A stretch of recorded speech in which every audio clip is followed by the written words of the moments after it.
I am very tired because I didn't sleep, so bear with me. It's going to be an even more bumpy ride than usual, but hopefully you can tolerate the amount of, whatever this is, I hope you tolerate it. Um, but yeah, hello and welcome to Disability in Fiction. This is our disability workshop that we run. We seem to have, all like experienced members here.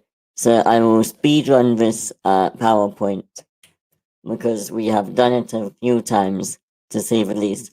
We want to write disability in an accurate way and in a way that doesn't harm society, which at the moment a lot of the media does. And so part of this workshop is about helping you to write better stories, but it's also about noticing the media and how it's doing. So there's a lot of bad examples, so we discuss that. But there are some good examples as well, and we discuss that. So shortly we'll ask you about any media you've seen with disability in it, whether that's a film you've watched or a script you've read or a book you've read or anything like that. So as we go through this PowerPoint, now is your chance to think about those sorts of things. What disability media have you seen in this past couple of weeks? All fairly standard. Be respectful to people. We welcome all kinds of questions, and we're all here to learn and improve. So give as well as receive. We have 5 types of disabilities. All are equally welcome, as represented by our pride flag on the left over here. And also kind of, I guess, explained by our diagram on the right. Physical, intellectual, sensory, hidden disabilities, and mental health all are welcome, and as you see on the right, the colours represented. The definitions of the colours. That's described wrong, but you know what I'm trying to say. Of a flag. Oh, and yeah, disability. Any disability can be usually fit into one or more of these categories.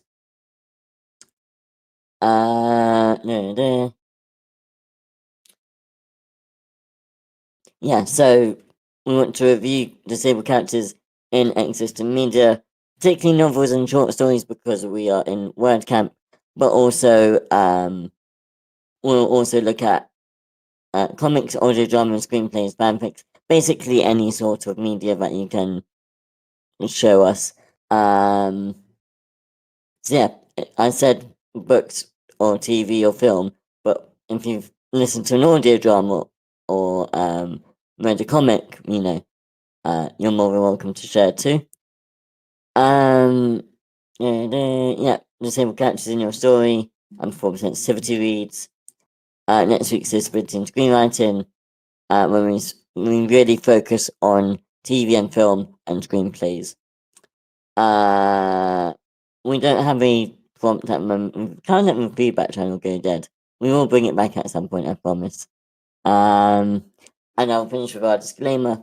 This is a safe space for us to talk about all aspects of disability, which means that we are open to discussing sensitive and potentially triggering topics, including mental health, addiction, trauma, and abuse. You're welcome to leave at any point if things get too heavy for you. Your mental health and emotional well-being always take priority over your attendance. With all that said and done, let's open up the floor for any topics or any media that people have seen, whatever you want.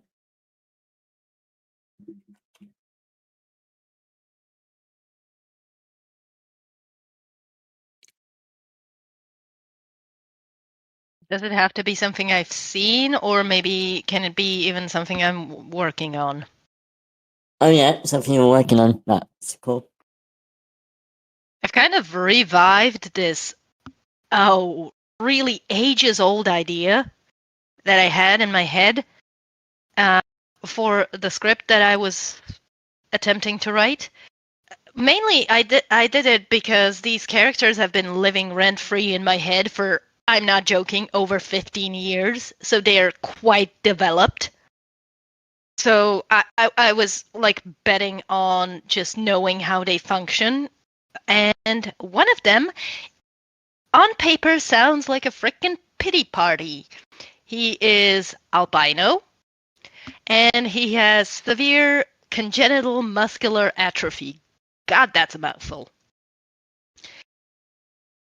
So he's definitely disabled a lot, but his thing is that he is hyper intelligent, and basically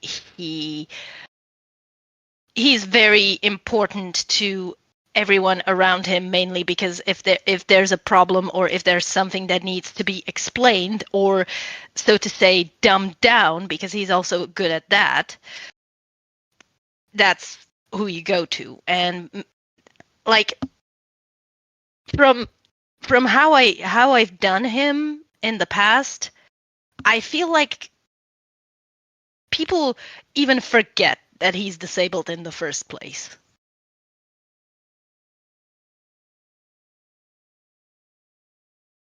Okay. So was there anything you wanted to talk with apparently, or did you just want general thoughts on that? I would like to, in that thing that I'm currently writing, I would like to, but basically there's 4 characters that I would like to give individual arcs to, and he would be one of them. And I kind of want to focus not on these 4 characters, but on the way that their father reacts to what they are going through as basically his kin, his children.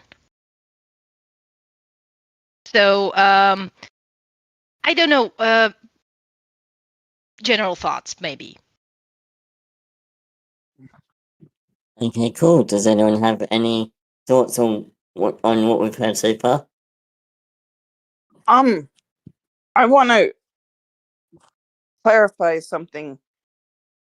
Are you looking for ideas on the father's reaction or about the character himself? Or Maybe not neither, actually.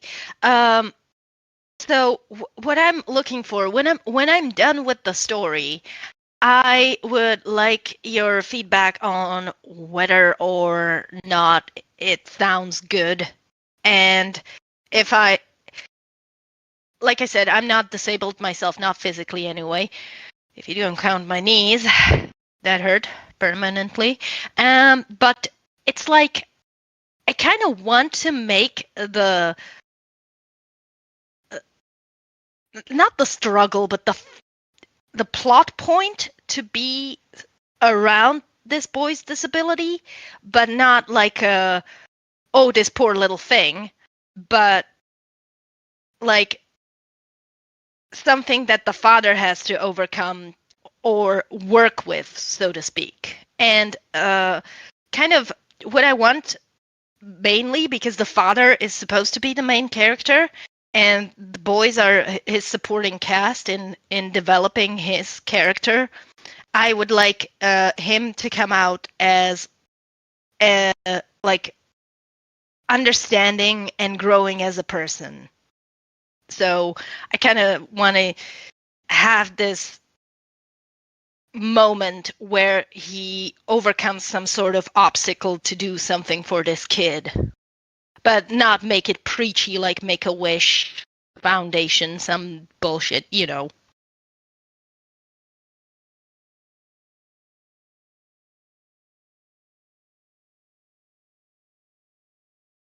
I'm not making any sense, am I?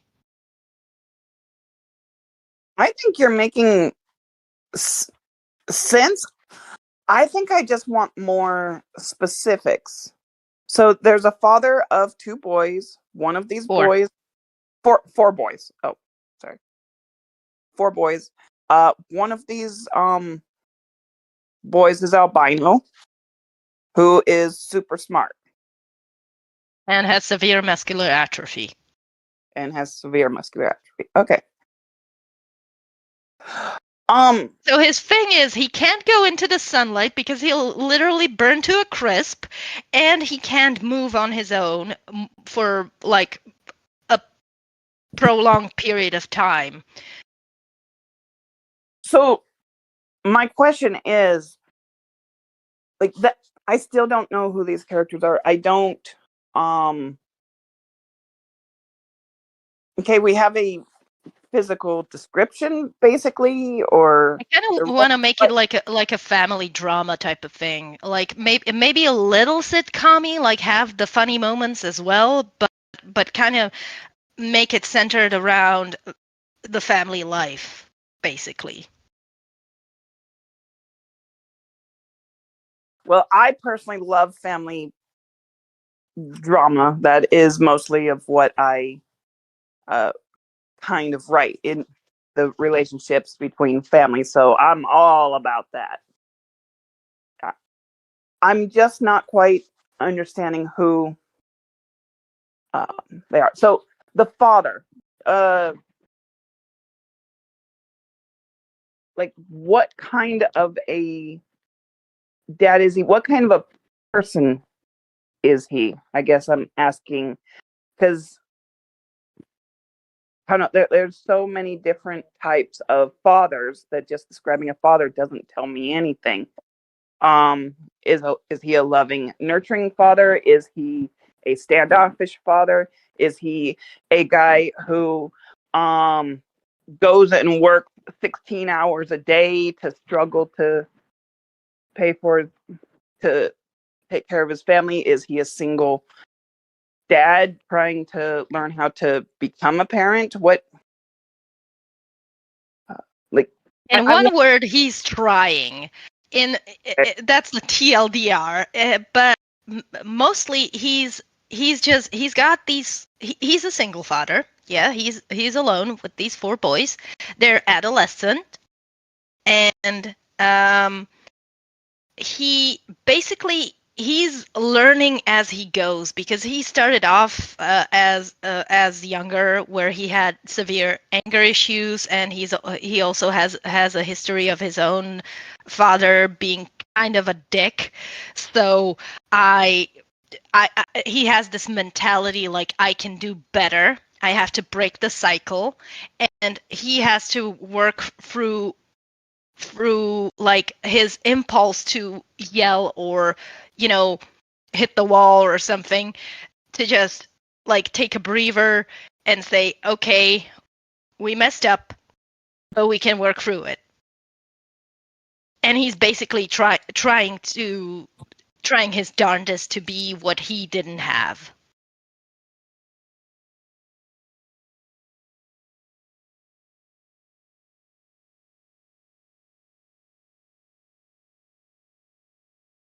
okay. I'm thinking of my own father character, that one of his arcs is uh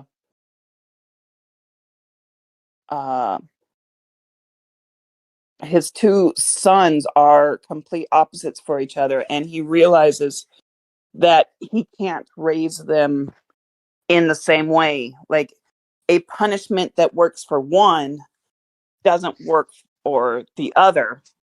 And although he uh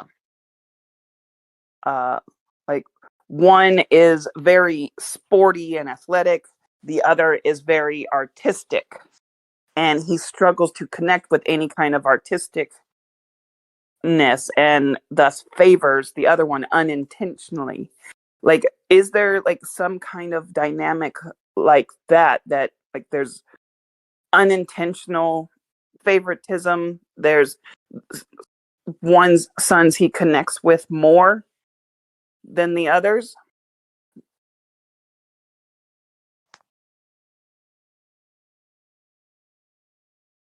A little bit. Like, one of them also has severe anger issues, so he kind of sees himself in this guy, but this is also the one kid that refuses to connect with him. I should point out that all four of these guys are adopted, so they kind of have this dynamic of like finding a sense of belonging as well.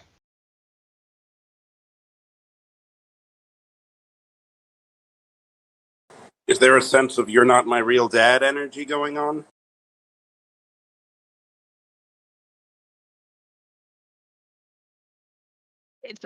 It's more of a with this guy with the anger issues. He also didn't have a very happy childhood and a very good father. So there's an issue of not you're not my real dad, but every dad is the same, and you're gonna turn out an asshole anyway. So why do I even have to try? So there will be probably this meeting each other halfway with these two eventually. That's some good conflict.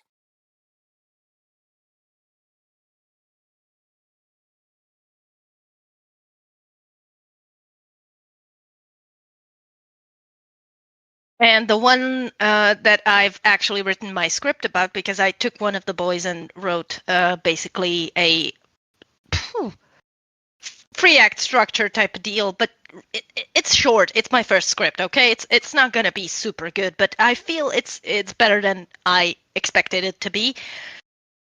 But this particular one that I wrote the script about is not the disabled one, by the way. But he's the one that is clinging most to the father and doesn't want to disappoint him.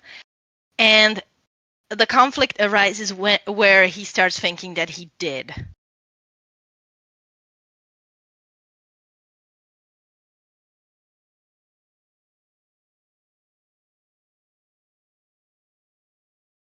I'm getting a lot more into it because we're getting into more of the specifics of each relationship and seeing the dynamic between the father and the individual son. And like that is, I'm understanding a lot more now.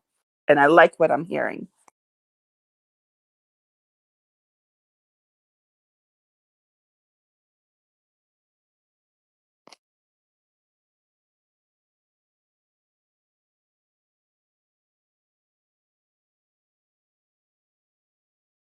Can I ask a question?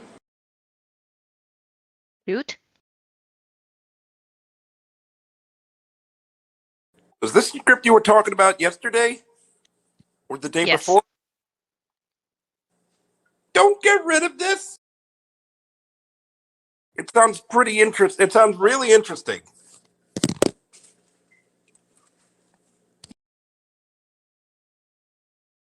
Don't take this the wrong way. I'm going to give you what I call an insultlement.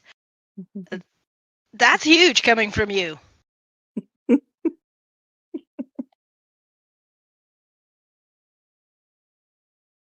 Look, I tell the worst. I would tell the worst writers here: don't get rid of their stories. Rewrite them if it's bad. But do share more of this, please. I'm kind of with Dan on this one, but I'm interested in seeing more.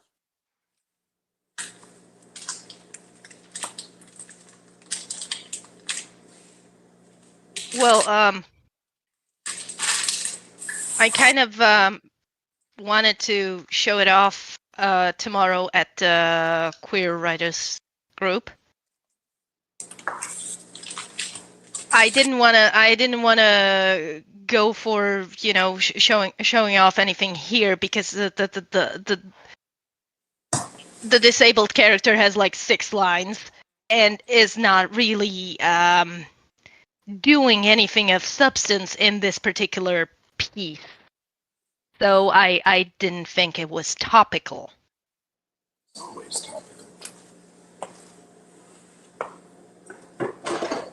Disabled people are still supporting characters in other people's stories.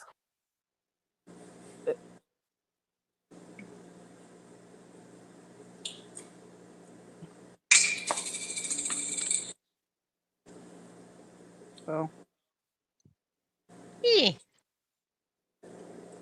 I love that that you're branching out, and like this kind of a story is right up my alley.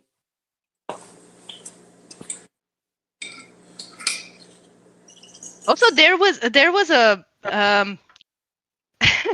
little bit of a problem, which I didn't quite get when I first shared my one page, actually my opening page, with the guys in writers group, basically. If you don't mind, I'm gonna slap it into chat to let you know what I'm talking about.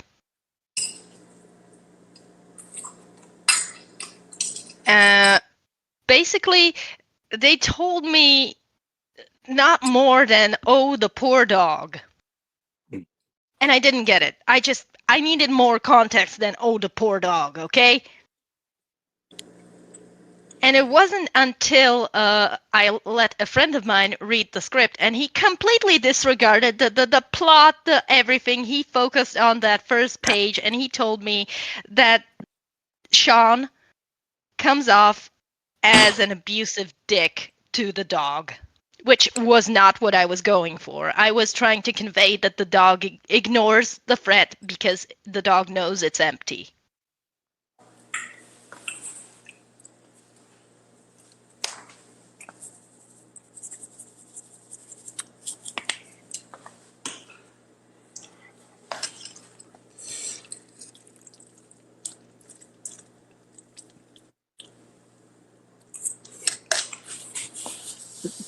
I'm just reading this page. All right, a couple notes. We have Sean and Seth, and then Matt and Mike, and all of them have 4 letters in their name. Start with the same letters. You want to avoid starting characters with the same letter because the names can get very difficult to differentiate in a script.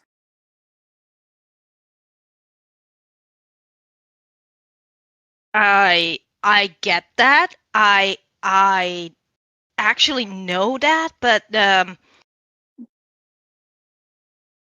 I grew up with these characters being called these names, and I really don't want to change them because there's a history behind every single name they have. Like the disabled character, his name is Nate. Again, 4 letters. I know. Shoot me. But it's short for Nathaniel, and Nathaniel means gift from God.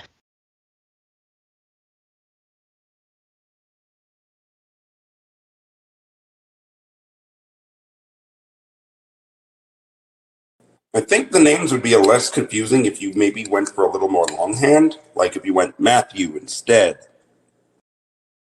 Or Stephanie. Oh, wait, that's not Steph, sorry. Or Michael, like one or the other. Like take the Matt and Mike. One of them be the long version, one of them be the short version. Okay, so Mike is definitely Michael, but I mean Matt is definitely is not Michael. Mike is actually Mikhail. He's Russian born. So that makes it even more unique and stand out. So you think I should change the names to their OG forms, and just have them call each other the shorthands in the script? At the very least, have it up to Mikhail because that stands out more. The point isn't necessarily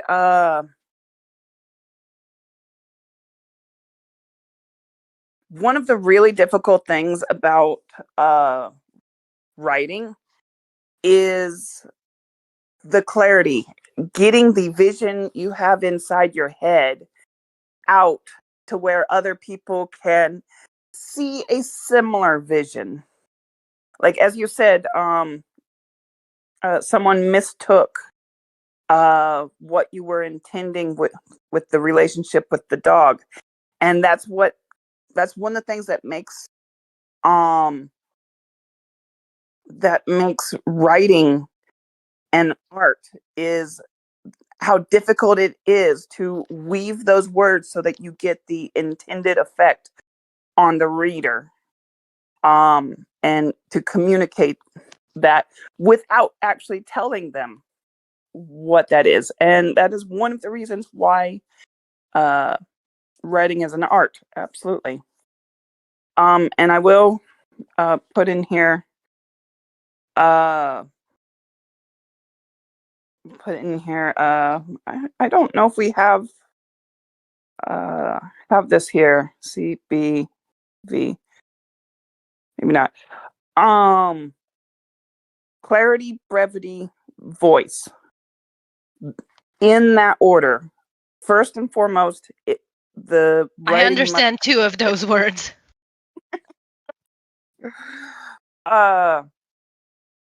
First and foremost, it must be clear. You cannot, if your reader is confused, then we have failed as a writer.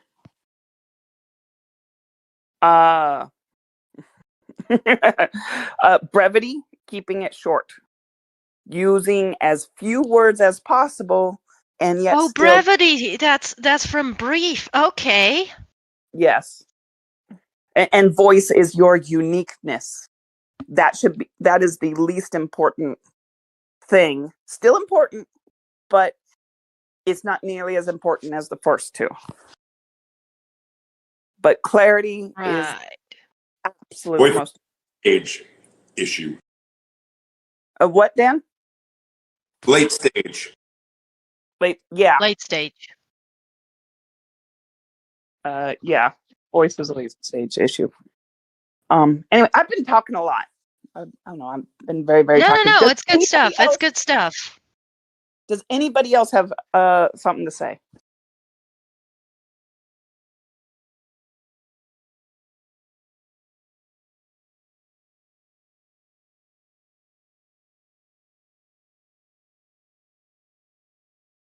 Come on, not all at once. I know. I was thinking the same thing.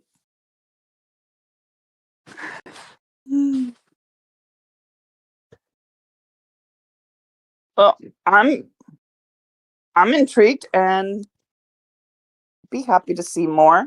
Like I said, I'm thinking of having it read tomorrow in a queer writers group. Characters queer? The plot of this particular piece is a queer plot. Sounds good. I have to comment one other thing. So this is the first script that you've made, that you've attempted? Yes. I'm kind of in shock because it doesn't look like it doesn't look like a beginner attempt. Okay, full disclosure, absolutely full disclosure right here. This is what I don't have the script writing thingamajigaba. So this is what my fiance wrote after I gave him what I had in Word. So he kind of helped me, and if I can find it, I will show you the same page from my earliest draft, so you can compare. Like, I don't want to be complimented on something I didn't do. Well, no, that is okay. I do understand. He did very well on the formatting, and as long as you can go through and understand Like This is the how OG. to- This is what I wrote. Let's see. Oh. That looks more like a very first attempt. That looks actually really normal.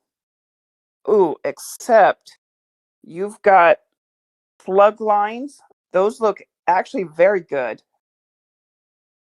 This honestly doesn't even look bad from a Word document point of view. It doesn't even look that bad compared to other things we've seen. But yeah, this is obviously very well formatted in the one. I had somebody else's script on the other screen, and I was just taking notes of how it's written to get mine looking at least semi-decent. Beautiful. Beautiful. The number one way, as Connor and Nacho say, to be able to write a script is to look at other scripts. Reading is writing, and vice versa. Kind of pretty much. Okay. So even how could I put this? Your fiance could not have gotten this to look this good if he didn't already have something that was decently well done to base it off of. I don't know. I'm just looking at it from the point of view of most beginner mistakes, and I do see a few. I'm not going to say it's perfect. But I've been to a lot of script readings, and I also kind of had in mind what those people were told about the formatting and the stuff, because I don't know jack shit about formatting. I cannot say anything to it, but I do remember a lot of stuff that's said.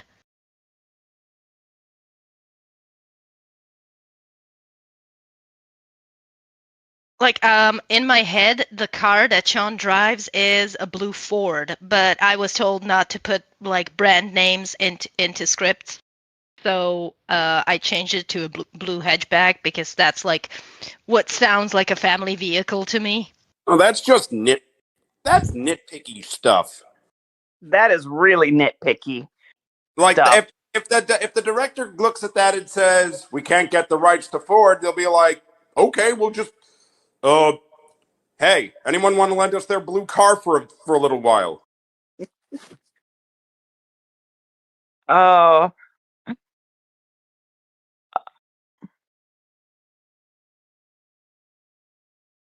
I mean, I do mention brand names. There's Oculus and Game Boy is mentioned by name specifically, and Pikachu at one point. But it's not in like it's in the dialogue. It's not in. They're talking about it basically. yeah. I don't really know what the rules are about that. I those are such nitpicky details. Those are very nitpicky things. That's like final draft editing kind of nitpicky stuff. All right.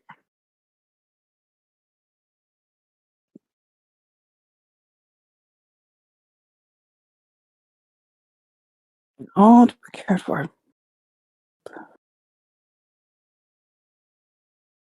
The long and the short of it is step 1 and step 55,000 are characters, characters, characters, characters. I mean, this stuff is really character driven, so I guess I got that down. And that is the reason why I chose these 5 to base my story off of, because I know them. Like I said, they've been with me rent-free in my head for 15 years. If you ask me which side of their ass they like to fart with, I will tell you. I don't even know that Love about that. myself. Like which side you tilt yourself to on a chair if you wanna let one rip is what I mean. You know what? Let's not. I knew what you were talking about.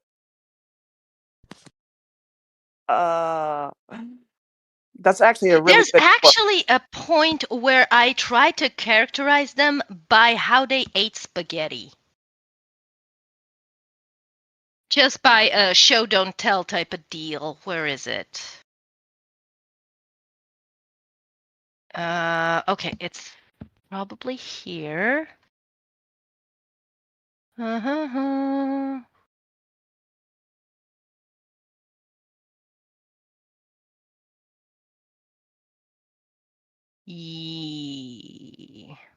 There. This page, that's it.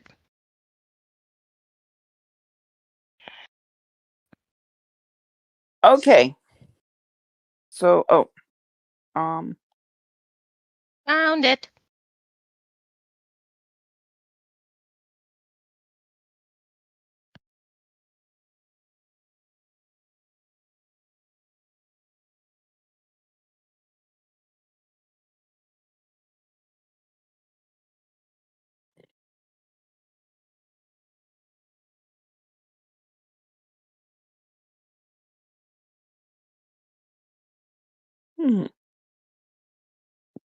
It's missing the part of Nate, but he cuts his food into tiny little pieces and spoons it.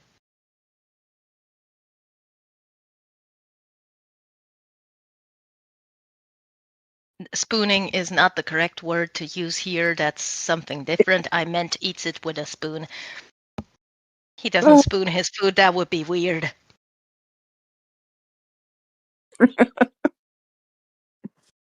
I mean, sometimes food is so good I want to spoon it, but you can't. I'm very mad.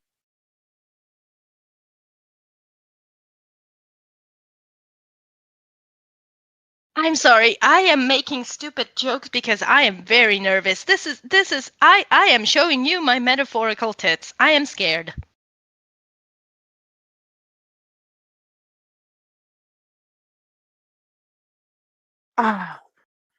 I know very much what you mean. You are basically writers take their heart, their imagination, their creativity and put it out, put it on paper, and then put it before other people to judge. Judge me, criticize me, look at me, analyze everything that I don't even want you to analyze. Is that about right? Mm-hmm. Yep. And this is why I was so hung up on the comment, poor dog. Like, please elaborate. And then someone finally did, and I was like, okay, that makes sense. Thank you.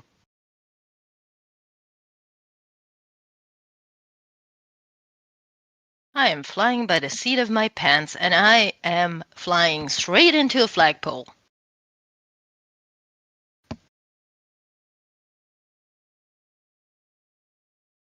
That is perfectly okay.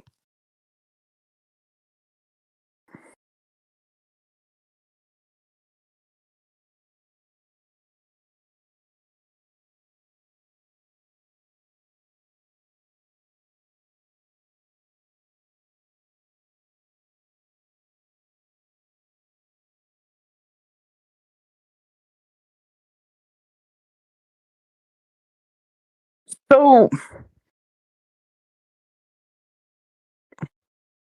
there are some other critiques that I can give that can help the Go script, for it. but I'll be honest, I'm just really happy that you're writing it.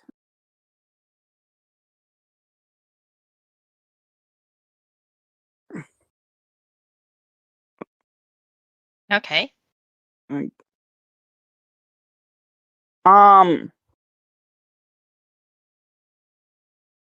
So things like, all right, the beginning, exterior suburban house day, an old but all right, so we see like this is, I'm guessing like an establishing shot. We have the Yes.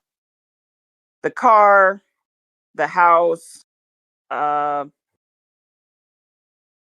This is the very, very beginning. Exterior suburban house day is how the script starts, basically. Okay. Question. Like, from that, the Sharpay. Where exactly is the Sharpay?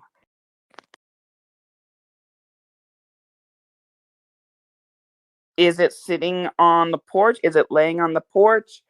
Is it He struggles him out of the doggy door and then stretches and yawns. He's probably in front of the front door. Just gets out and you know. Also, a thing that I was told is don't direct. That's the director's, job. So I didn't want to say the camera pans on the dog or something like that. Okay. But yeah? Don't say that. Don't say that. I would think that the establishing shot would be of the house, then pan on the door, dog comes out, stretches, yawns, and stays there while we hear the voices in the background. And then he goes off. Okay. There we go. You just clarified this to me somewhat. The voices are inside. That's something that I did not know, and I was trying to figure out is where these characters are. The dog is outside the house. Yes, and the voices are coming off screen, basically, so from the inside. OS means off screen. Off screen, yes, but not necessarily from inside. I mean, they could be inside the car, for all I know, or around the side of the house. So, you want to specifically say, like, men's voices or boys' voices are heard from inside. Okay, that's actually really bad wording, but you want to specify that these voices are coming from inside the house. Yells come from inside the house. I don't know. I think it's self-explanatory since then you go into the interior and you see all of the people. You see that after you read this. Remember, clarity. I shouldn't need to go back and reread something to now have it clarified. Okay. Right. So yeah, mention that the voices are coming from inside, especially that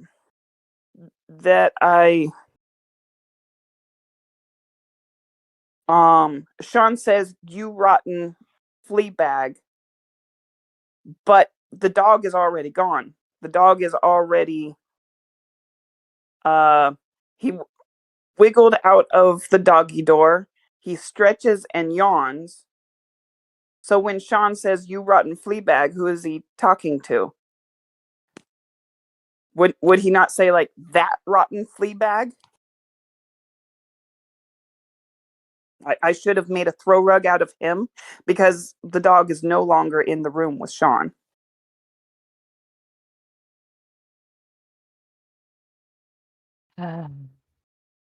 Make sense? Yeah. Okay. That's those were like the little things that I mean, in my again in my head, which you cannot see into, and I see the problem here. But in my head, I feel like the dog has done something that made him go outside, and that's why Sean is yelling at him after him, pretty much. And that is a little bit answered in what Seth says later. He asks if the dog ate something and if it was dead or expensive.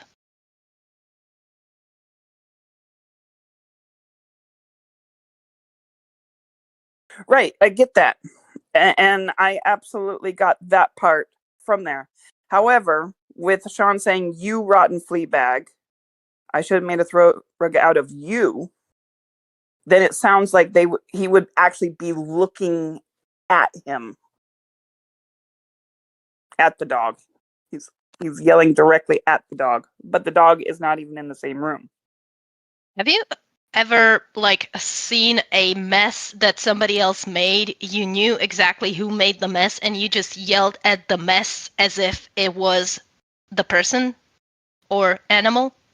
Because I have. How can you yell at the animal if the animal isn't there? You yell at the mess. So we can't see the mess. We haven't seen any kind of a mess. I'm just digging myself deeper into this, aren't I? This is why writing is hard, and why like this gets into script writing is very different from prose writing. You literally can only describe what we are seeing on screen, and that's what makes it so very difficult. Whereas in prose writing, you can actually describe the reasonings behind the This background. is why I prefer prose. There are little ways you can cheat at this, of course. There's what you call bad unfilmables and good unfilmables. Saying a smell, bad. Sometimes, if not saying someone's reasoning, then saying something like, he might as well have just kicked his puppy. In a little parenthetical, that's something for the actor, so it's not filmable, but it's filmable. Uh-huh.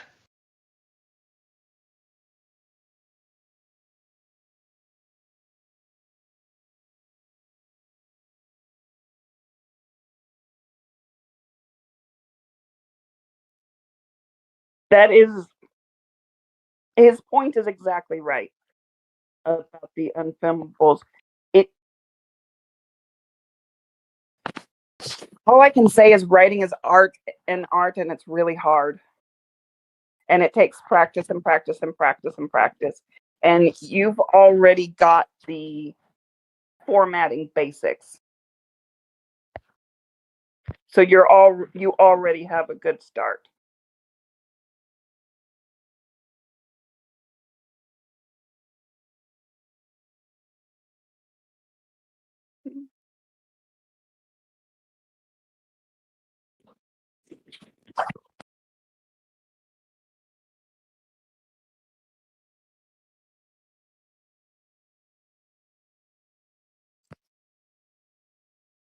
Right.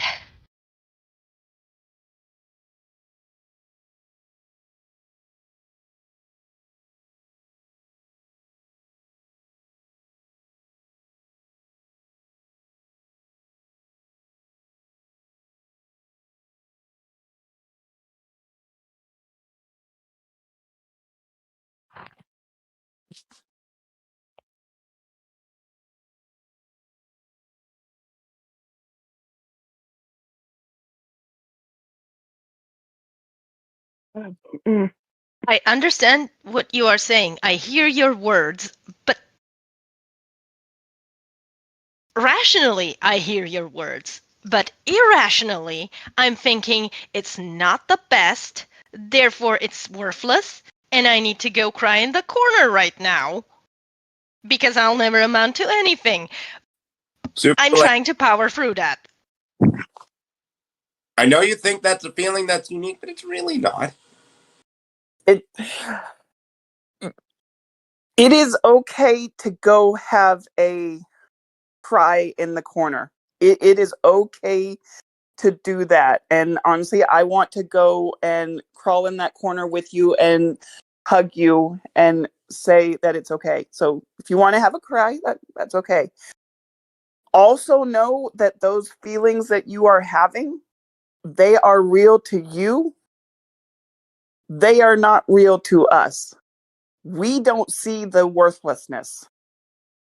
We see the potential and the promise of something awesome.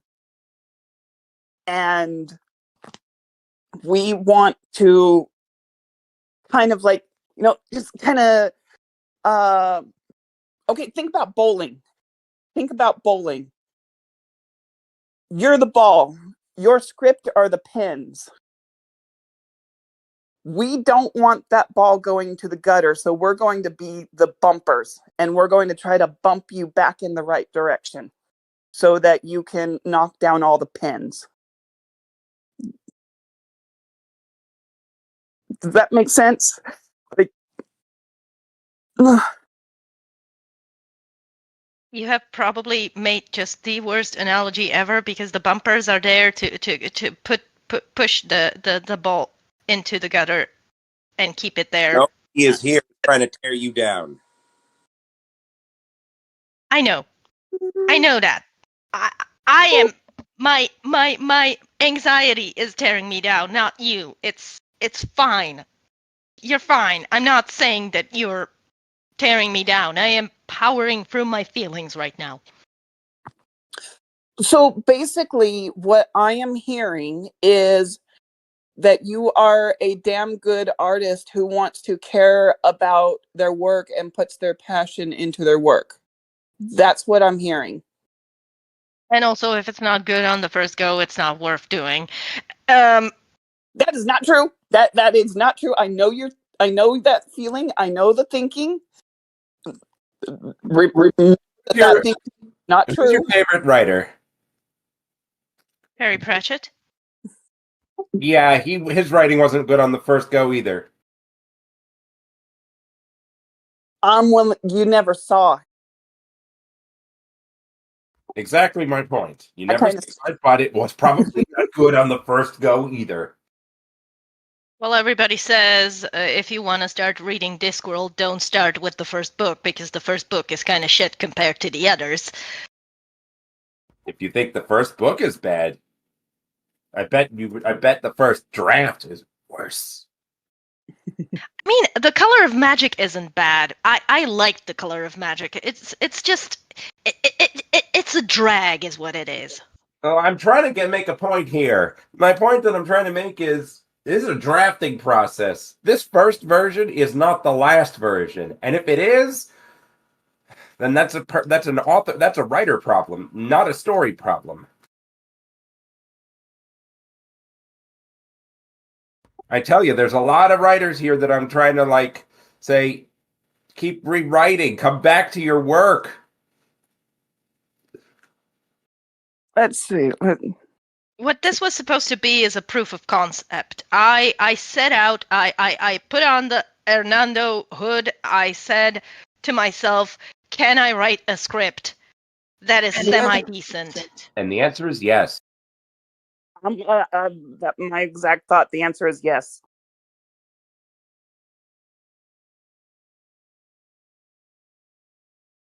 Unequivocally, no ifs and I know there are a lot of writers, and let's face it, you could just go through my post history on the script camp and see that I can be really harsh, but I never tell somebody to stop writing. And if those people I'm telling keep going, then you, please, don't stop.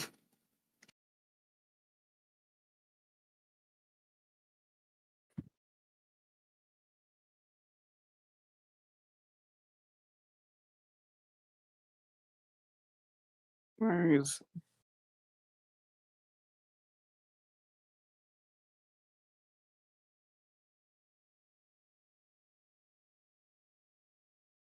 Okay.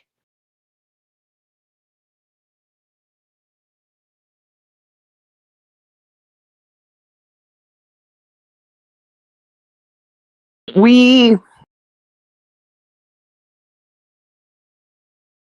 have all very much been in your shoes, and it does get easier. That doesn't mean it doesn't hurt. I'm not going to lie. It does still hurt and sting, but it does get easier. And you've already got such a good base to start from. I gotta say, like, the thing that I was worried about was that whatever I put out is going to be swept off the table with "that's complete shit." But yeah, we're not there, which blows my mind.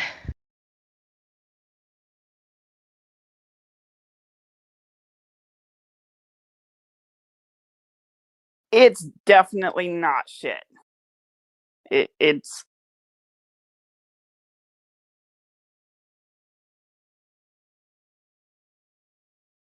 I don't know. It's definitely not shit. I think it's more like a casserole. It's something that is yummy, that is all jumbled up together. Maybe it's not the high class 5-star Michelin restaurant that costs $500 a plate. It's not that. But it is a home cooked casserole that you just sit back and enjoy. At the very You least, reminded me of something. It's not a meal that comes from Michelin tires. You reminded me of something. One year, long ago, I think it was my 23rd birthday. Definitely one in the 20s. My mother made me a free tier cake. And we couldn't find the number candles, so she stuck the correct amount of cake candles into the top tier, lit them up, and the whole thing just frickin' tilted to the side. And it was also white, so it looked like the Leaning Tower of Pisa that was also on fire. I've never had a better cake.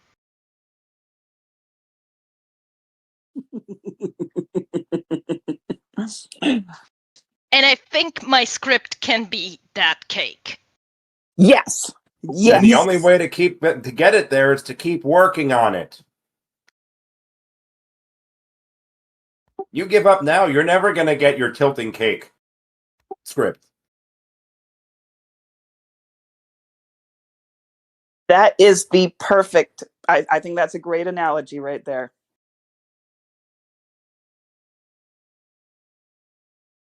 So what? Basically, I think I'm going to present it tomorrow. Yes. For like a read. Yes. I don't think it's good enough for table reads. Not that I would have the money. No. I've seen bajillion times worse stuff at table reads. I'm with Dan on that one. Like, I will not name names. I will bite my tongue. It's nobody in this room. yeah, I'm not gonna lie. The stuff we've seen in table reads, It's 11 pages anyway, and I don't have the 100 coins to submit it, so. All right, this is me going on a mini rant that I don't think that 11 pages should cost the same as 120. I've said the same thing. There should be a tiered system. Feature, pilot, short. Yeah. Okay, that's my like 20, 50, 100. Bam. I like that. Prefer that. What's that, Herdronal? I was just going to say, I assumed it already had that kind of system, and the fact that it doesn't is dumb. Yes. Yeah, Yes. but we don't make the rules, but we can petition. I'll try again. I have seen, like, in the more moderator chats and stuff, this subject coming up repeatedly, and every time it's been kind of shot down that no, it is the same across the board.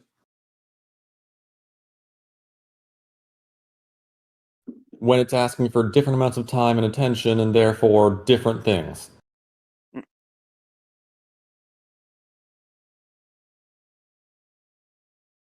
One thing to consider though, not because 11 pages, you can bring 5 pages at a time. I said that.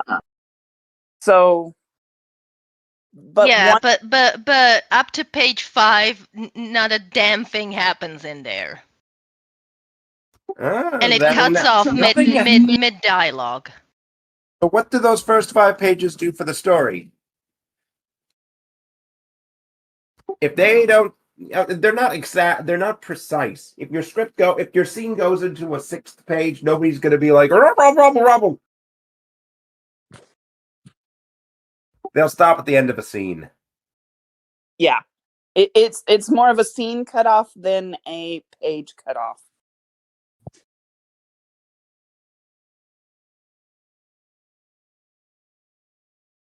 That doesn't mean that you can have an 8-page scene, but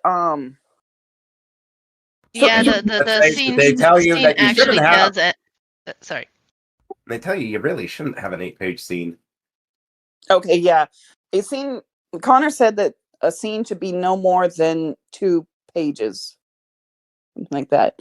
Like it 2 needs pages plus 1 for like different parameters. Like I think like an important event. I have to go back to the videos to remember how long a scene should be. Plus 1 for like an important moment or something. something like that. Yeah, I do remember that. Yeah.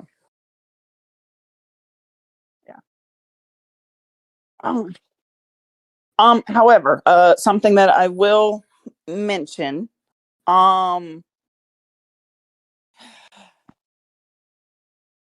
have taken my stuff to table reads, and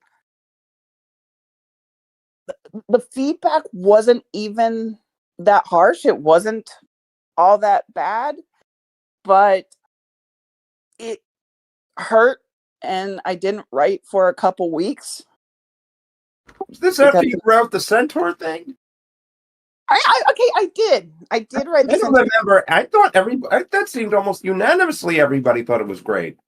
That wasn't actually the one I was talking about. It was the kebab story, actually, that I kind of folded and cried, and everybody was right in their criticisms of it. They were very Would you be mad if I say I don't remember that one? I'm sorry. not at all. But I know Joel remembers it because he just referenced it. But that was one that the feedback wasn't even that bad. But yeah, it broke me. So the thing is, with table reads, you get feedback from a lot of different people, and that is something that some of it can be from someone who's a bit nicer, some of it can be kind of harsh.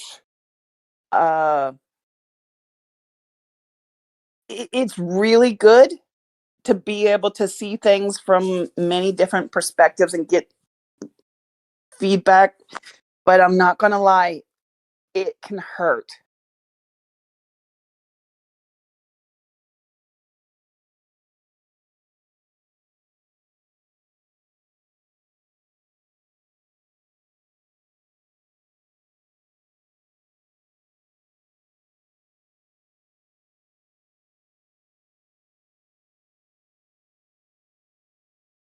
I'm listening. I just stepped away from the computer a little bit, so I muted my mic so you don't hear the background noise.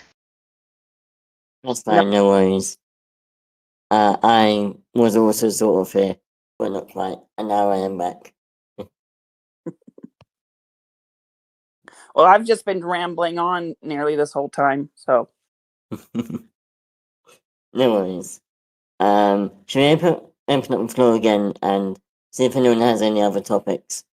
Anything they want to discuss, whether that's something you've seen in the media or characters or writing or something like that. Welcome, Kev.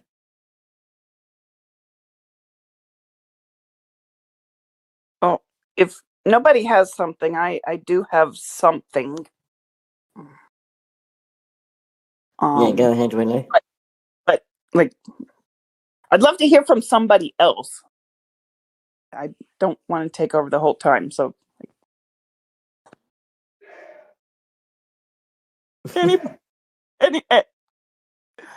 all right, so it's not my work. It's actually something, I'm glad you mentioned, Joel, bringing something from the outside.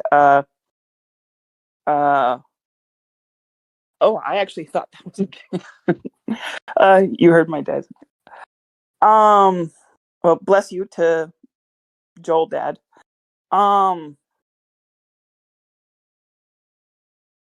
So this is going to be heavy spoilers for Colleen Hoover's book November 9th. Does anybody know this writer or this specific book? No.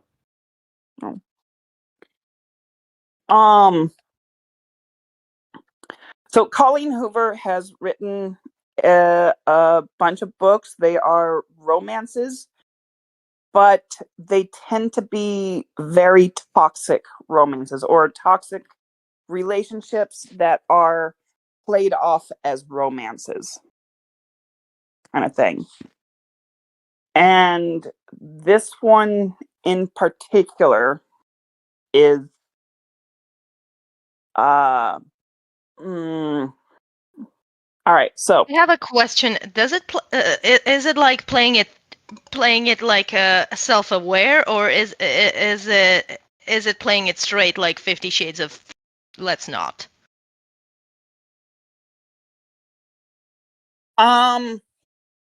it is not playing it off as aware.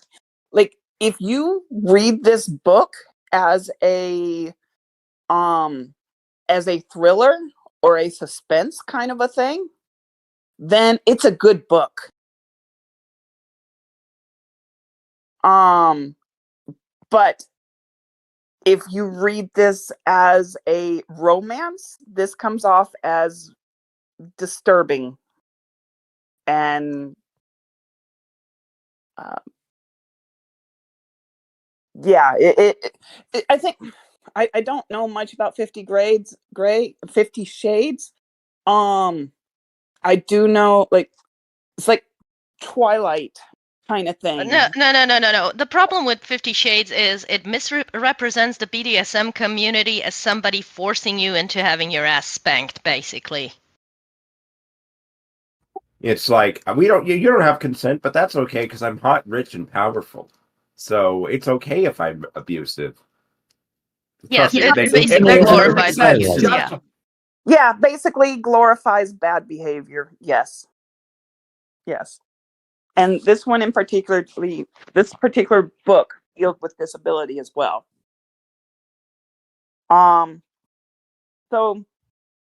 to summarize, starts off with Fallon. She's 18 years old. 2 years ago, she was in a house fire and 30% of her body was burned. She at that time was an up and coming actress. Her father was like an acting coach or something. And of course, with her body being burned, then she basically lost all of that. So when the story starts,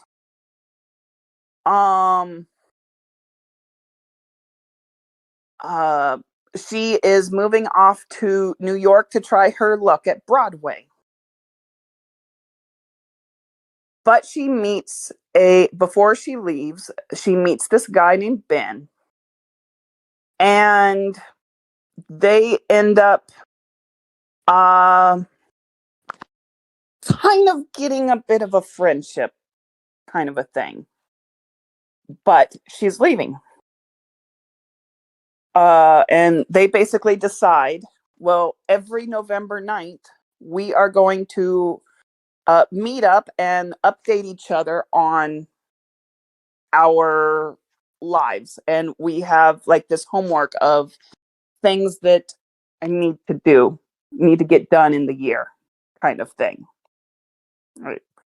So on the day that they meet, which was November 9th, the day they first met, she ends up taking him. He's going to help her pack, and instead he insists that they go out to eat, and he insists on her wearing a specific dress, and she says no because it exposes her scars, and she's very sensitive. She wants a dress that is going to cover herself. And he says, no, I'm paying, so therefore you're going to wear what I want to look at. And he basically undresses her while she is sobbing. He's basically saying how beautiful her scars are, and that she has no right to be ashamed or embarrassed because she is so beautiful. And this whole time she is sobbing and crying. And this is played off as a romantic thing. And I'm uncomfortable hearing about it. It is. I was just about to say I am squirming just from the description of that scene. If I I had just ate read breakfast, it, for fuck's sake. Yeah, it is very much disturbing, but it's like if this was some kind of a scary thriller,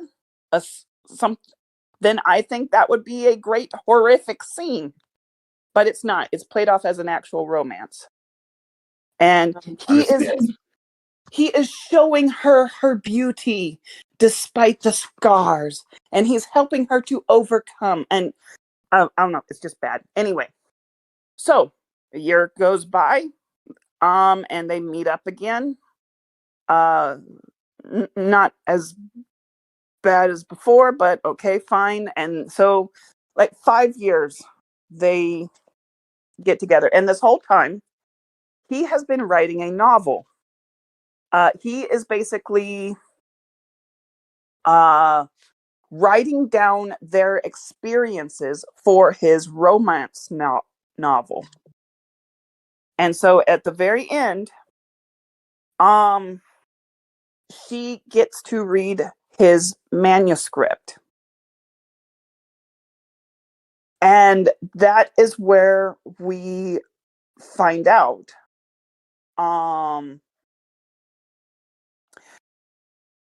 he was actually the one that set the fire that burned her. He actually was angry at her father. He set her father's car on fire, which incidentally moved to the house that she was inside.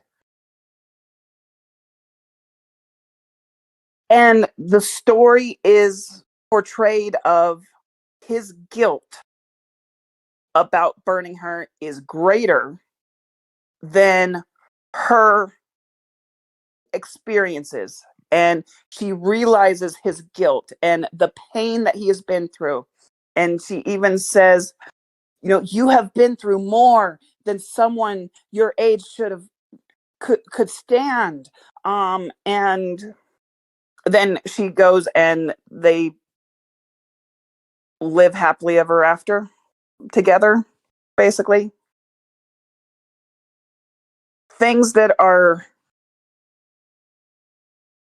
not there that are not in story are talking about her difficulties and struggles. We are only seeing them on November 9th.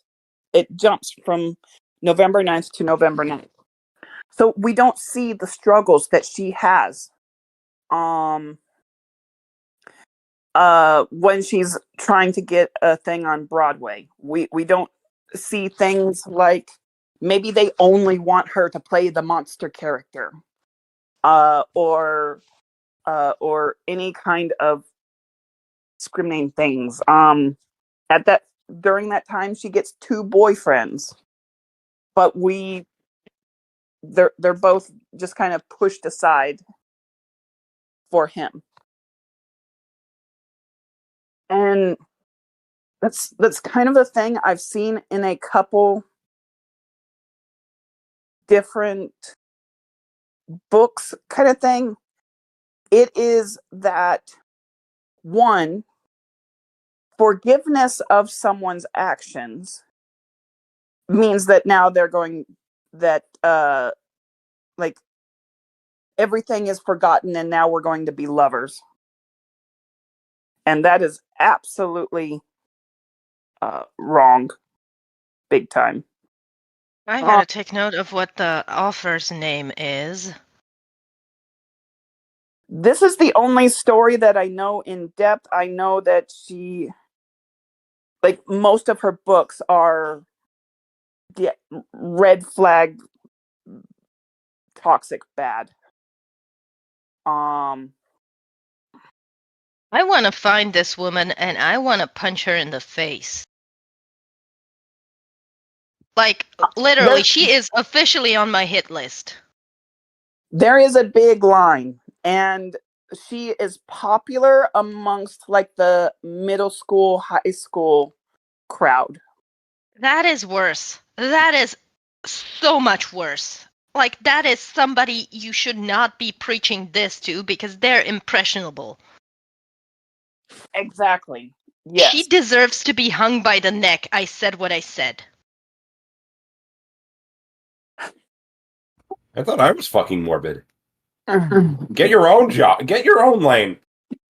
I am sorry. I am the proud daughter of a funeral home director and a pathologist. I reserve the right to be morbid as all fuck.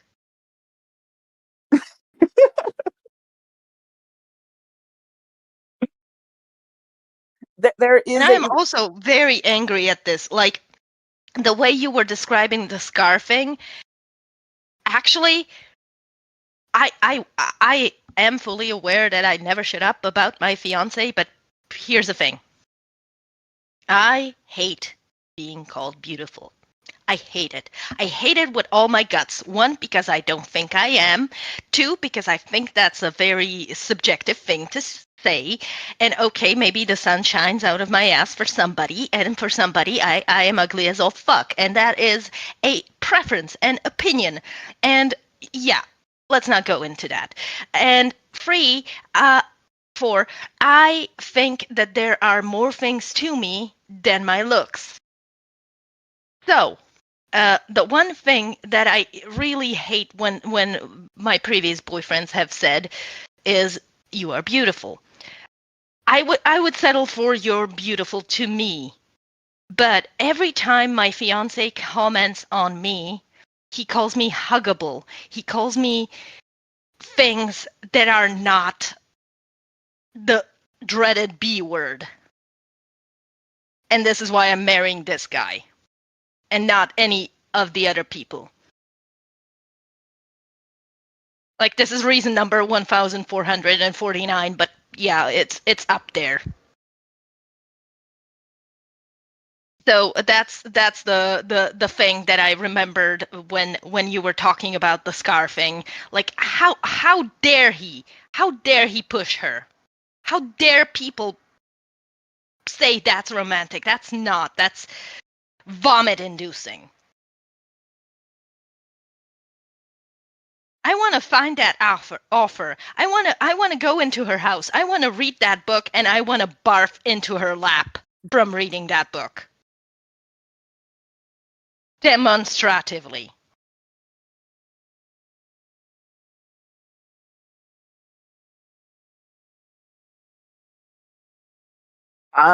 Just a note to any guys who are listening. What Eden just said was really, really romantic. I've never understood the idea of somebody being like, you know what I feel? I feel great. I feel awesome when other people don't want to do things and I have to force them to do things. I don't get it. It doesn't feel powerful. That feels weak. It does. It does. And the ending is just as bad. But anyway. Just really quick, what part of what I said was the romantic part? Because I said a lot of things and a lot of those words were barf.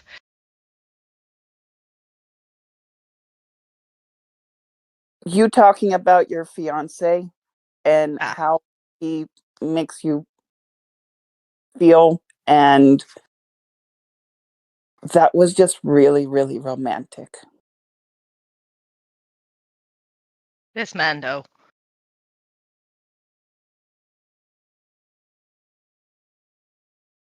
Never mind, carry on.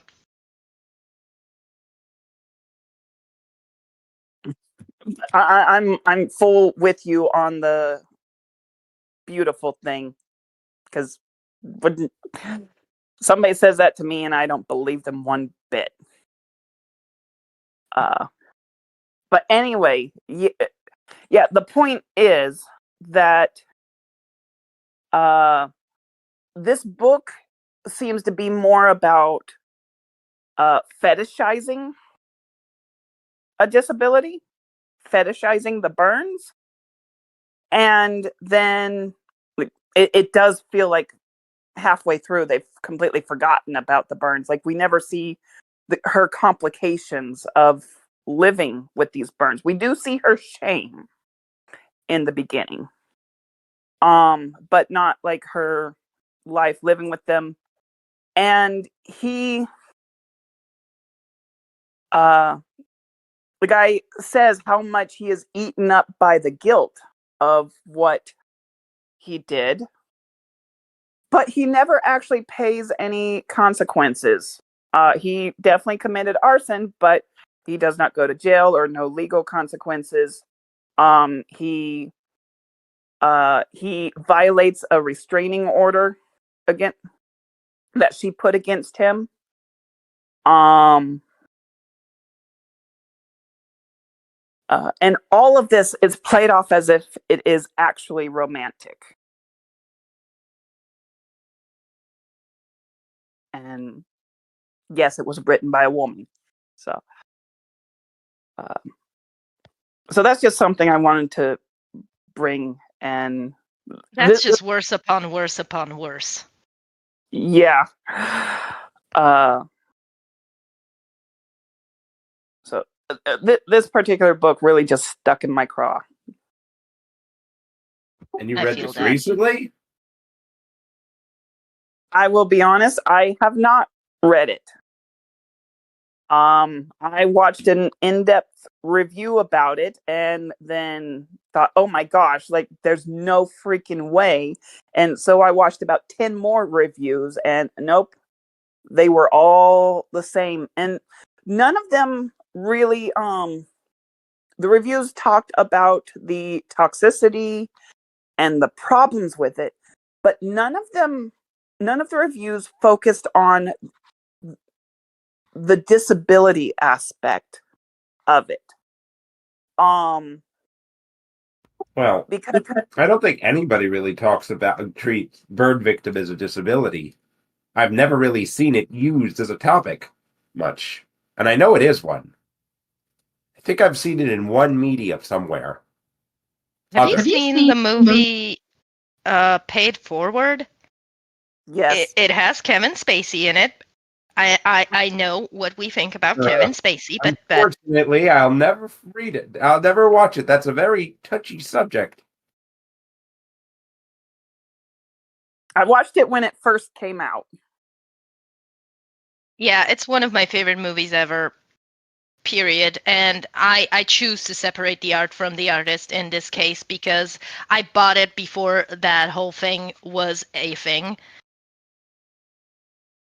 And it does have the disabled character treated like a disabled character. In a good way. Hi, bestie. Hi, Bitterbun.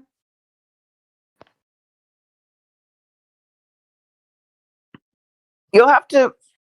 Can you remind me which one was the disabled character in that? Kevin Spacey. He had burns on his face and chest. And it was a whole plot point where Helen Hunt and him were trying to date, and she told him that she sees the scars, but she doesn't care about them.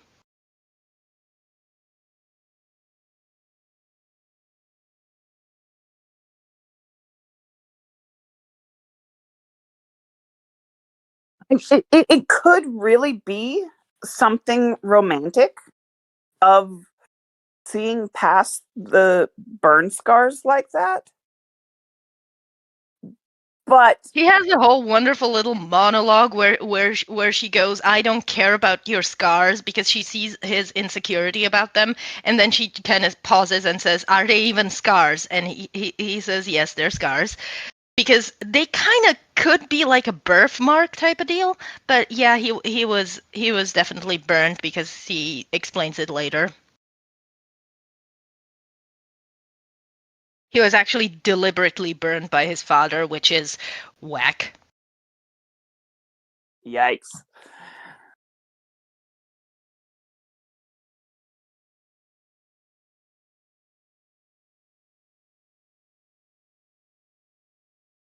Bitterbun invoked me. Yes.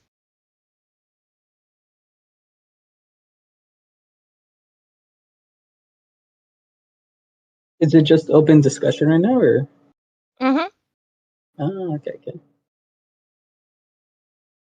I showed up Do a you have little any bit. topics? Oh, yeah. Go. I was gonna say I actually have like a 2-pager with a guy in a wheelchair. I'm wondering if it's okay. Maybe like I think I'm trying to think. So basically, what I was trying to write is this guy gets into a skateboarding injury. Now or this professional skateboarder is now in a wheelchair. He gets into an injury, and most of the episode is just kind of episode. The feature would be dealing with that, and then at the end he gets back into skateboarding. But in the beginning, I don't really like it so far, just because he's very sad. So it's kind of like Bran in Game of Thrones, where he wants to be a knight, he gets it in a wheelchair, and then he's just kind of like, okay, I guess I can't be a knight anymore. But I'm wondering if, yeah, maybe we can read a little bit of it. What do you think, Joel? Yeah, sorry, yeah. If you want to send it in the chat. Okay, cool. Here, let me see. Yeah, we'll just do the first 2 pages. First 2 pages, alright. Yeah, if that's okay. We could just do the first one. That covers like the... I mean, I was willing to do like up to potentially. Yeah. I was going usually you do 5 pages, but I think with time I might just do that's fine. 2 is fine. That's what I'm trying to say. In not such a short way. Did the class finish the it's the other big script that we were reading. Is it Wheels? What's the name of Wheels come off. Yeah, Wheels Come Off, yeah. Did we finish that one? No, we haven't yet. We're nearly finished. We don't have enough members to read this time. Okay. But we will. I want to finish it because I love it so much. Yeah, so I think my main problem with at least the beginning is, yeah, this guy, so his name's Pablo. I think it's I'm gosh, how to describe. I think there's a lot of comedy in this guy who just doesn't care about what's happening anymore. So I try to use that, but then at the same time, it becomes this kind of thing where he just does nothing. Again, very similar to like Bran in Game of Thrones. Right now, I guess it's only 4 characters for the first pages. I'm not sure if you want to like do a similar like casting thing, or it's just kind of quickly read it. I will do quick casting. Okay. Let's see who you got. So it's 4 characters. Yeah. Here, I'll put it in the chat. Chavo, Ryan. Oh, actually, Pablo doesn't speak. Cashier, and a stripper.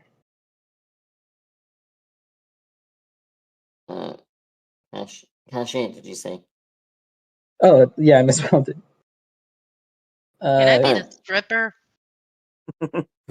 Yeah, you can. Cashier. Yeah, actually, So that's Eden. Who wants to be the cashier? okay. So Eden said stripper. Yeah, so I've got that. Okay. Yeah, so I was writing it out. Thank you, Bo. Who wants to take direction? I'll do it. Dan, thank you. Yes.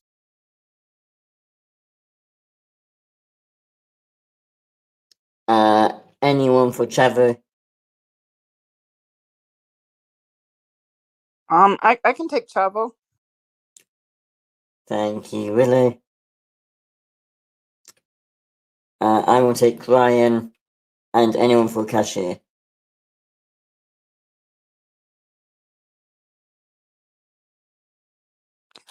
I think that Cashier should go to Eden, since Stripper only has 1 line. Okay. Yeah, Okay. Or unless there's someone else who doesn't have a part. I don't think anyone else wanted to volunteer, so I think we're good.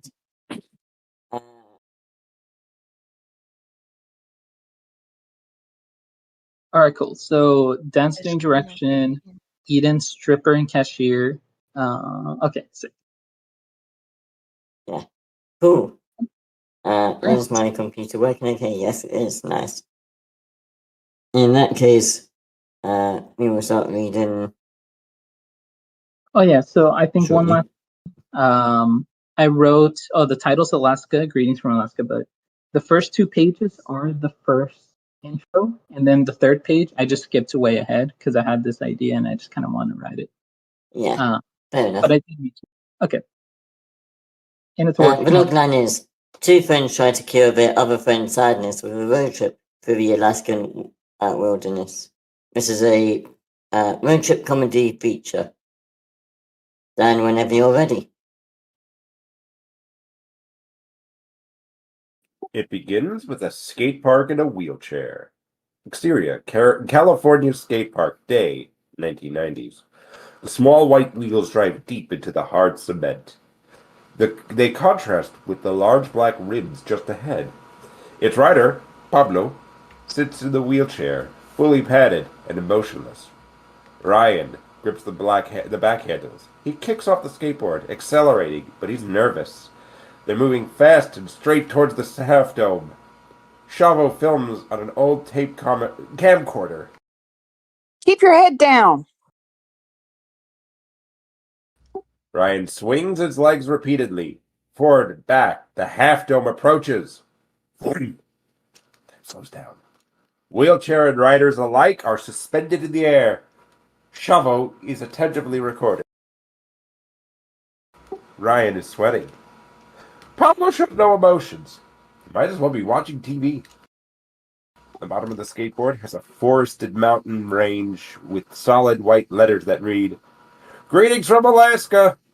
The black ribs slowly descend on the ramp, and the moment they hit, time returns to normal. Pablo's wheelchair lands it, but Ryan bails out and lands on his leg. Hard. Ooh, let's go. I think one more run and we got it. Ryan stumbles up exhausted, wobbly in one leg. He throws off his helmet, revealing a thick mullet. But that was sick. Look at him. He doesn't give a fuck. Pablo has stopped rolling and is staring off into the sun. Do you think a different trick would do it? I'm telling you, he just needs bitches. That will cheer him up. Pablo contemplates this, looks back at Pablo. Cut 2. Interior, Pink Flamingo Strip Club night. Bikini-dressed girls crowd the dark, neon-lit room. Ryan and Chavo talk to a pair of strippers at the bar. We're trying to cheer up our friend. One grinds on Pablo, but he just can't keep. But he just keeps that blank stare. But we're running out of ideas. Aw, that's so sweet. Time jump here. We stop there because that's the next notes, I guess. Thank you for sharing, Kev. The cashier that's had good. no lines. It was on the next page. Yeah. Yeah, so I think my main issue, again, in the beginning, it's, I think it's funny. I think I like that Pablo doesn't do anything, but at the same time, as a character, he doesn't do anything, and he's kind of the main character. I think the problem is that you don't really introduce these characters very much. You don't give us an age, for instance. It really make me understand, like, okay, because I'm thinking here going, okay, these are a bunch of radical teenagers just doing half pints in their wheelchairs. And like they're being skateboarders, but so they're like, I'm thinking teenagers. And then suddenly, oh, they're allowed at the strip club. Yeah, Hey, for God's sake. You also could have used that opportunity to be like 20, like in parentheses, age, comma. Oh, you could just describe what they're doing, how they're acting. That could really tell us. You got to make these guys. You got to give us more to these characters in that moment, so we can know how to just give us a little cheat. It's like a little cheat through some subtextual actions that they are taking and how they're taking it. no, you're right. Especially the way they talk, it's kind of weird for them to be like, "Let's go to the strip club," you know. And yeah, so in my head, I pictured like early 20s. Well, because I was gonna film this with some friends, so in my head, I already had the ages in mind. But yeah, you're right. Definitely try to make it definitely make it just clear. Also, a comment I had before was like, it's hard to picture them. Like you said, like I don't tell you guys the age. What are they dressed? What is the vibe like? Okay, so definitely to fix that. Yeah. Any other thoughts? Yeah. That's the conjunctions. Sorry, what's a conjunction? But or and. Okay.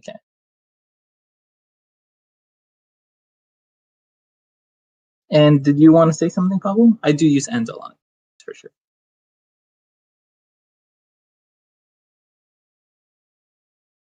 Joel, something? Oh yeah, sorry, I was a bit of a delay, so I'm trying to work out who's talking. So right from the first line fell off because it begins with a skateboard and a wheelchair, and that is so vague and really confusing. I'm just like, what is the what's the point in that sentence, in that first sentence? It begins with a skate park and a wheelchair. So I guess either get rid of it or tell us what begins, because it's just a bit confusing. Is like the first thing we see a skate park in a wheelchair? If so, make it clear that that's what we're seeing, because it just stands out like a sore thumb at the moment. There was a grammatical error. I assume it was just a typo, but it's rider Pablo sits in the wheelchair. It should be. He sits in a wheelchair, not on a wheelchair. Oh, just before that, the small white wheels drive deep into the hard cement. I assume this is like we've got a close up on like the caster wheels, so the front wheels of the wheelchairs. Yeah, that's correct. Correct image. That right? A bit clearer. Because Yeah. again, with the first sentence, it's not clear that because it's separated by the scene heading, it's a bit weird. It's like, is the wheelchair at, like here? I don't know. It just feels a bit off. No, I agree. What's a different way? Because another option I was thinking of writing that third line is like close up of like skateboard trunks. But I wanted to write it in a way that's a little more, dramatic or prosy. Yeah, I mean, drive deep is a bit of a weird way to describe it because it's not like these wheels are like digging into the cement. True. So it's just a weird word to, unless it's a skateboarding term, which I don't know about, but it's just a weird way to describe the wheels on cement.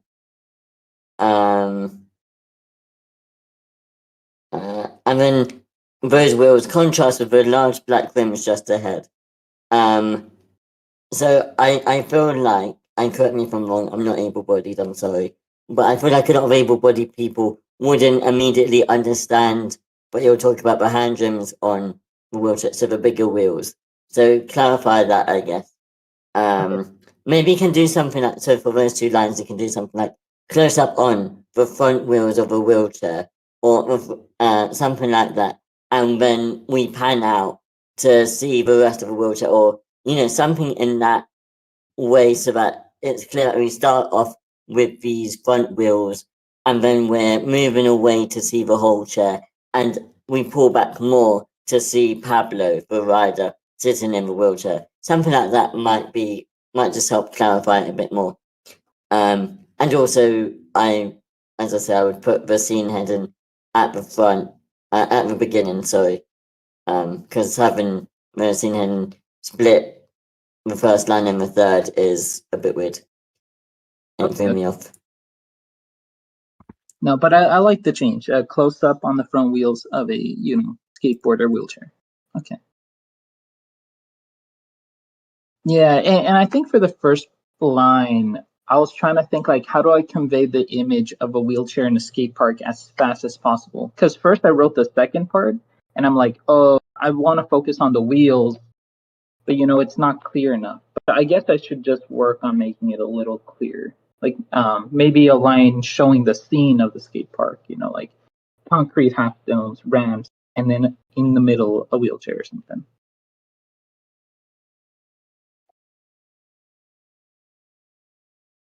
Okay. Maybe Joel can help clarify this for me or something. Like I felt like Pablo didn't seem depressed. He seemed dissociated. And those aren't necessarily the same thing. There can be a bit of overlap, but they are distinctly different. Yeah, I didn't know how to write it, so I just put sad. I didn't put depressed. But you said disassociated? Is the word? Disassociated. That's more like he's disconnected from the world. Disassociated. A depressed person might be more they might be more sad, but they're more active in their environment and often faking being I don't want anyone to ask me about how I feel, so I'm going to pretend to be happy.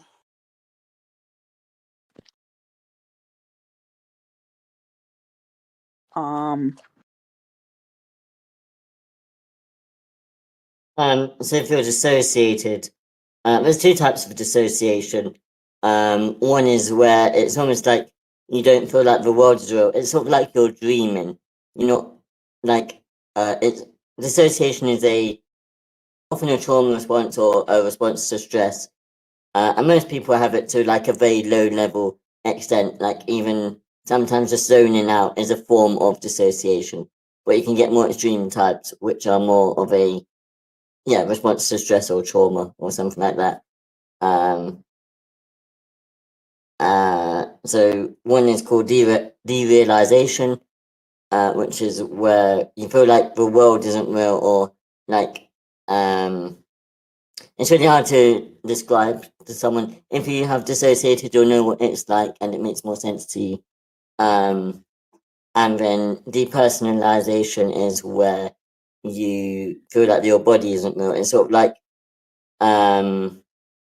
your what it's like a out of body experience, that sort of thing. And you might have one or you might have both. But yeah, so I'd be interested, if you are going down the line of dissociation, think about the cause of that dissociation. Is it just that they are, do you mean that they are emotionless rather than dissociated? I think there is a bit more of a difference. I'd really, think about the cause of their dissociation or their lack of emotion. And that will help you figure out whether this is dissociation or depression, because they can look similar from a third party view, but they are very different. Okay. I'm trying to think.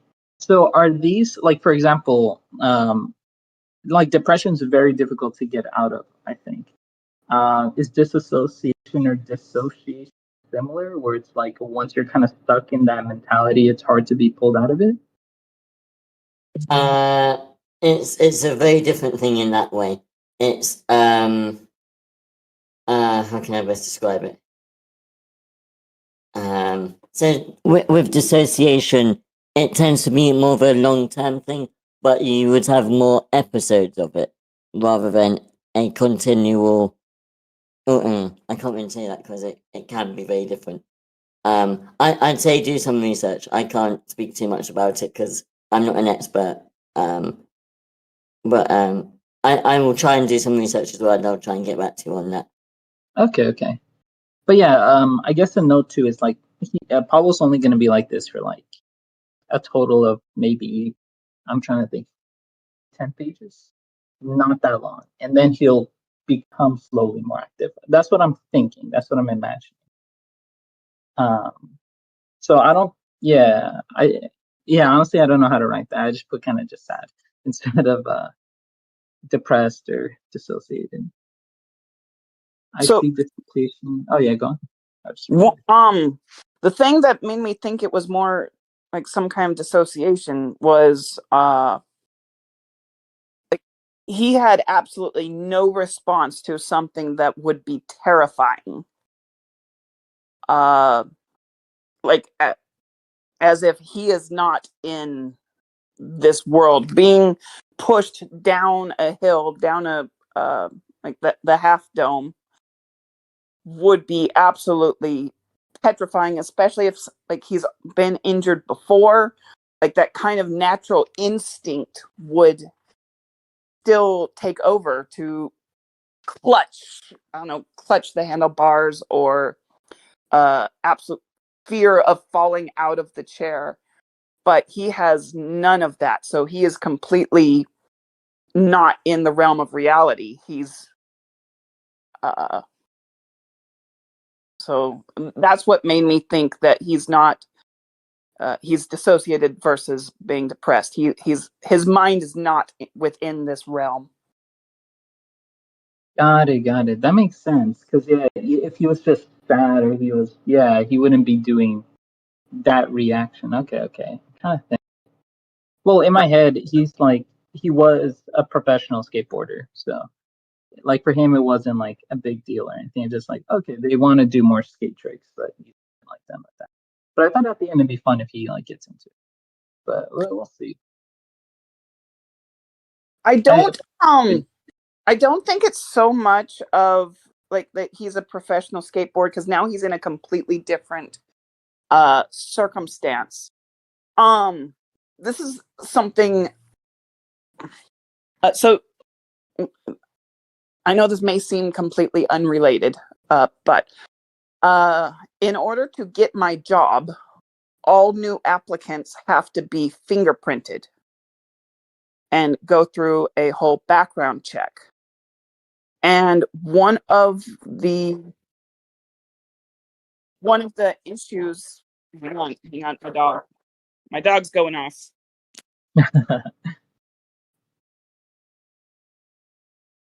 But yeah, like I was watching well, yeah, even like the Jackass crew, even though they have experience, I guess they're always like terrified. So I'm trying to think how to write this, and maybe I could give him some emotion. But I also think it's funny being like upside down, suspended in this like gnarly trick, and it's like, it's like another Tuesday. Okay, whatever. Okay. Trying to think.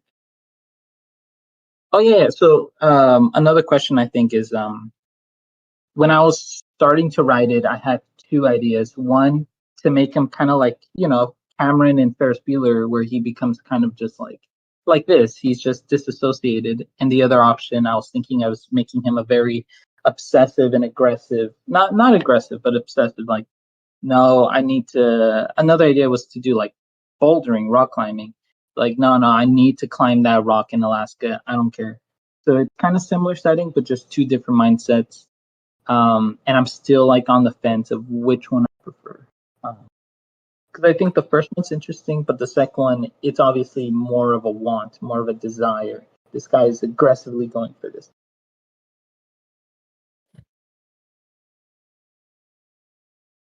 Okay.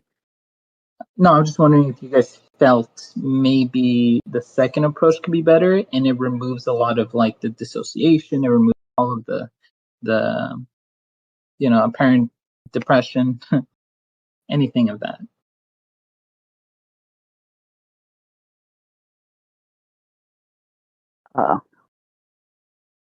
I'm sorry, I wasn't entirely listening. I was trying to deal with the dog. I did want to clarify real quick what I was saying about the fingerprints. Oh, Is the sure. person taking the fingerprints has to take complete to be able to roll it control of the other person's finger, natural instinct to fight that person taking control. And it's just getting fingerprinted, but she often has to kind of battle with this kind of muscular fight over control of a finger. And so that is something kind of instinctual. So that, like, does that make sense that even when someone does not have control of their body, they're still going to be naturally fighting for control in some way? Yeah, that makes sense. I think. Yeah. Just because they are, it's just human. It's like you touch what is it called, a stove? Like your hand will retreat. You can't stop that from your Right. brain saying danger, pull back. Okay. Right. Hmm. Or if you're going around a sharp curve in a car, you might grab onto a handle or something. Like it is kind of something instinctual to try to regain control.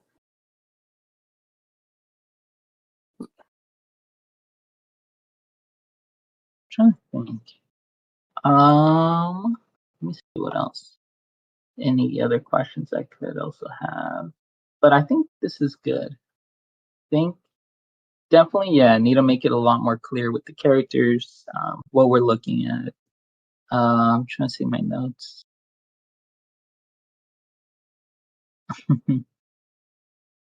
Okay. Yeah, this is something I'm still trying to like figure out and workshop. I've tried to outline, but I'm just trying to like go with the flow on it. I am gonna, I think, hop over to fantasy in a little bit. But thanks for reading, guys. I'm trying to think. Joel, do you have anything else?